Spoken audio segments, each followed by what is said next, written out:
दोस्तों वीडियो शुरू करने से पहले अगर आप हमारे चैनल पर नए आए हैं तो चैनल को सब्सक्राइब जरूर कर लें और पास में बेल वाले आइकन को भी जरूर दबा लें ताकि हमारे आने वाली वीडियो की नोटिफिकेशन आपको मिलती रहे। स्वागत है आप सभी का ग्रीनटन यूट्यूब चैनल में। आगामी प्रतियोगी परीक्षाओं को देखते हुए हमने ये तय किया है कि हम प्रतिदिन सुबह 6 बजे उत्तराखंड से संबंधित 30 महत्वपूर्ण यूनिक प्रश्न लेकर आएंगे जो कि यूके ट्रिपल एस सी के सिलेबस को ध्यान में रखते हुए तैयार किए गए हैं। सभी दोस्तों को गुड मॉर्निंग और नमस्कार।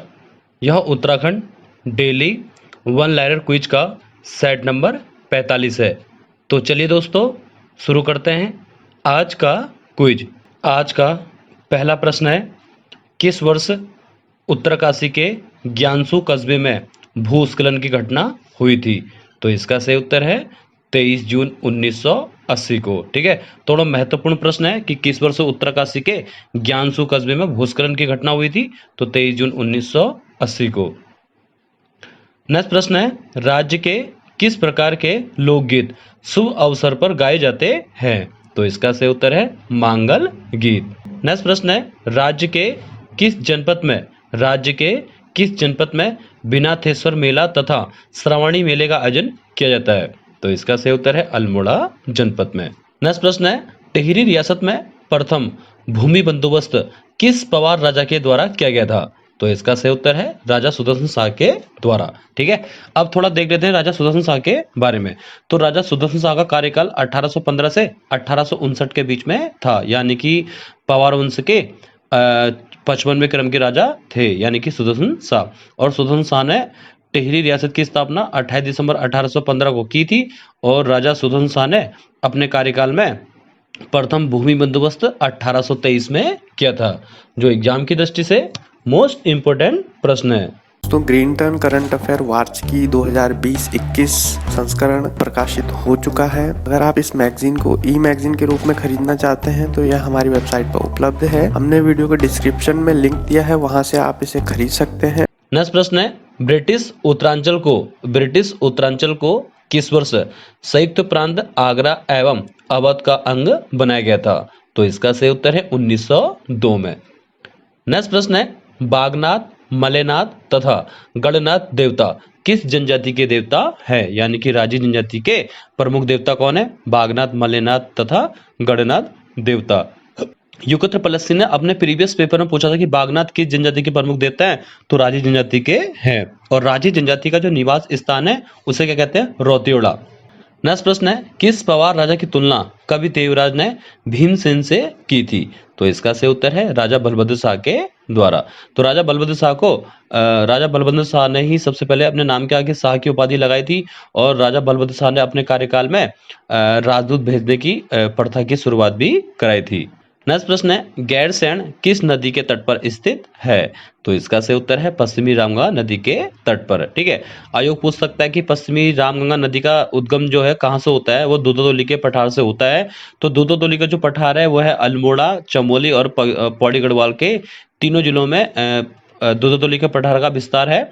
और दूधोदोली के पठार से 5 नदियां निकलती हैं, पूर्वी नियार, पश्चिमी नियार और पश्चिमी रामगंगा और आटागाड़ और विनो नदी। तो यहाँ प्रश्न पूछा गया है कि गैरसैंण किस नदी के तट पर स्थित है? तो पश्चिमी रामगंगा नदी के तट पर स्थित है। और गैरसैंण किस जिले में पड़ता है?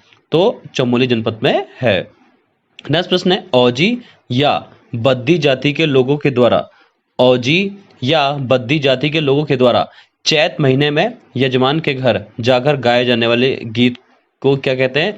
तो चैती पसारा गीत। नेक्स्ट प्रश्न है, उत्तराखंड का राज्य खेल फुटबॉल कब घोषित किया गया था? तो इसका सही उत्तर है 10 सितंबर 2011 को। ठीक है, तो उत्तराखंड का राज्य खेल क्या है? तो फुटबॉल है। कब घोषित किया गया था? तो 10 सितंबर 2011 को घोषित किया गया था। ठीक है, जैसे उत्तराखंड का राज्य वाद्य यंत्र क्या ढोल है, जो 2015 में घोषित किया गया था। नेक्स्ट प्रश्न है, सांग जांगी तथा पीठा संस्कार किस जनजाति से संबंधित है? तो इसका सही उत्तर है राजी जनजाति से। नेक्स्ट प्रश्न है, उत्तराखंड साहित्य से संबंधित है कि पर्दे की रानी, प्रेत और छाया तथा जहाज का पंछी पुस्तक के लेखक हैं? तो इसका सही उत्तर है इलाचन जोशी। तो इलाचन जोशी के द्वारा पर्दे की रानी, प्रेत और छाया तथा जहाज का पंछी पुस्तक लिखी गई थी। ठीक है, तो यूके ट्रिपल एससी में उत्तराखंड साहित्य से 2 या 3 प्रश्न जरूर बनते हैं। ठीक है, नेक्स्ट प्रश्न है गढ़वाल भाबर तब और अब, गढ़वाल भाबर तब और अब किसकी प्रसिद्ध रचना है? तो इसका सही उत्तर है ललिता प्रसाद नैथानी के द्वारा लिखी गई थी। नेक्स्ट प्रश्न है टिहरी बांध का पहला चरण राष्ट्र को कब समर्पित किया गया था? तो इसका सही उत्तर है 23 जुलाई 2006 को। नेक्स्ट प्रश्न है और इम्पोर्टेंट प्रश्न है कि बोरी मेला, बसंत बुराज मेला तथा तिमुड़िया मेला किस जनपद में आयोजित किया जाता है? तो इसका सही उत्तर है चमोली जनपद में। नेक्स्ट प्रश्न है गिंदी मेला जिसे पहाड़ी हॉकी भी कहते हैं किस जनपद में मनाया जाता है? तो इसका सही उत्तर है पौड़ी गढ़वाल जनपद में। अब थोड़ा देख लेते हैं कि कौन कौन से प्रश्न बन सकते हैं। ठीक है, तो गेंदी मेला को ही पहाड़ी हॉकी के नाम से भी जाना जाता है। आयोग ने पूछा था कि किस मेले को पहाड़ी हॉकी के नाम से भी जाना जाता है निम्न में से, तो गेंदी मेले को, और गेंदी मेला कहाँ लगता है? पौड़ी गढ़वाल। नेक्स्ट प्रश्न है नंदाग्नि नदी का उद्गम स्थल है? तो नंदाग्नि नदी का जो उद्गम स्थल होता है वो कहाँ से होता है? त्रिशूल पर्वत के नंदा घुंटी नामक स्थान से नंदाग्नि नदी का उद्गम स्थल होता है। तो नंदाग्नि नदी का जो जल है वो देवताओं को नहीं चढ़ाया जाता, यानी कि नंदाग्नि नदी एकमात्र अपवित्र नदी है। नेक्स्ट प्रश्न है मेलखेत परियोजना किस नदी पर स्थित है? तो इसका सही उत्तर है पिंडर नदी पर। और किस जनपद में मेलखेत परियोजना? तो चमोली जनपद में। ठीक है, अब थोड़ा देख लेते हैं कि पिंडर नदी का जो उद्गम स्थल होता है वो कहाँ से होता है। देखो, पिंडर नदी को कर्ण गंगा भी कहते हैं, और पिंडर नदी यानी कि कर्ण गंगा जिसे कहते हैं, तो इसका उद्गम स्थल कहाँ से होता है? बागेश्वर के पिंडारी ग्लेशियर से होता है। ठीक है, तो पिंडारी ग्लेशियर की खोज किसने की थी? तो मिस्टर मर्डेन के द्वारा सितंबर 1846 में की गई थी। नेक्स्ट प्रश्न है कुमाऊं राष्ट्रीय मोर्चा का गठन कब किया गया था? तो इसका सही उत्तर है 3 अक्टूबर 1970 को। ठीक है, अब थोड़ा देखते हैं कि इनसे संबंधित कौन से प्रश्न और बन सकते हैं। ठीक है, जैसे प्रश्न पूछा गया है कि कुमाऊं राष्ट्रीय मोर्चा का गठन कब किया गया था? तो 3 अक्टूबर 1970 को किया गया था। और किसके द्वारा किया गया था? तो पीसी जोशी के द्वारा। नेक्स्ट प्रश्न है चंद्रवंश से संबंधित है कि मल्ला महल किले का निर्माण किस चंद्रराज के द्वारा किया गया था? तो इसका सही उत्तर है राजा रुद्रचंद के द्वारा। नेक्स्ट प्रश्न है राज्य में पहला रेल पथ कब बिछाया गया था? तो इसका सही उत्तर है 1884 में। और पहली बार जब ट्रेन चली थी यहाँ पे 1884 में, कहाँ से कहाँ तक चली थी? किच्छा से काठगोदाम के बीच। नेक्स्ट प्रश्न है रवाई परगना को टिहरी रियासत में कब मिलाया गया था? तो इसका सही उत्तर है 1824 को।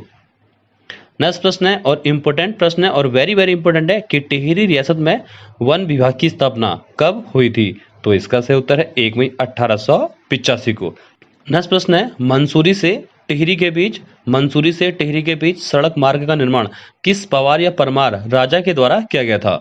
तो इसका सही उत्तर है राजा प्रताप शाह के द्वारा। नेक्स्ट प्रश्न है टिहरी रियासत में पौन टूटी किस प्रकार का कर या किस प्रकार का टैक्स था? तो इसका सही उत्तर है सीमा शुल्क। जो पौन टूटी है वो किस प्रकार का कर है? वो सीमा शुल्क है। ठीक है, नेक्स्ट प्रश्न है रालमगाड़ नदी का उद्गम स्थल है। तो रालमगाड़ नदी का उद्गम स्थल कहाँ से होता है? जब पिथौरागढ़ में एक ग्लेशियर है यानी कि कालाबंद ग्लेशियर, वहां से रालमगाड़ नदी का उद्गम स्थल होता है।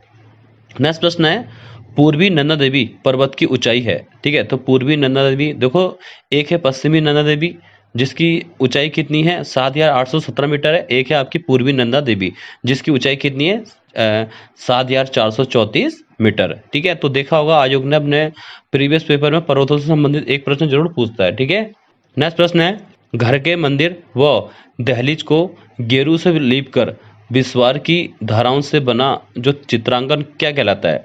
तो इसका सही उत्तर है वसुधारा। नेक्स्ट प्रश्न है किस पवार या परमार शासक के दरबार में अकबर के दरबार की तरह नवरत्न विराजमान थे? तो इसका सही उत्तर है राजा फतेहपति शाह के कार्यकाल में। ठीक है, अब थोड़ा देख लेते हैं कि इनके संबंधित कौन कौन से प्रश्न बन सकते हैं। कि राजा फतेहपति शाह का जो कार्यकाल है 1664 से 1716 के बीच में था, और राजा फतेहपति शाह के शासनकाल को पवार वंश का स्वर्णिम काल कहते हैं, और इनके शासनकाल में नवरत्न विराजमान थे। तो चलिए दोस्तों, मिलते हैं नेक्स्ट वीडियो में नए 30 यूनिक प्रश्नों के साथ कल सुबह 6 बजे। आज के लिए इतना ही। वीडियो अगर पसंद आए तो वीडियो को लाइक एंड शेयर भी कीजिएगा और हमारे यूट्यूब चैनल को सब्सक्राइब भी कर दीजिएगा। तो जय हिंद, जय भारत।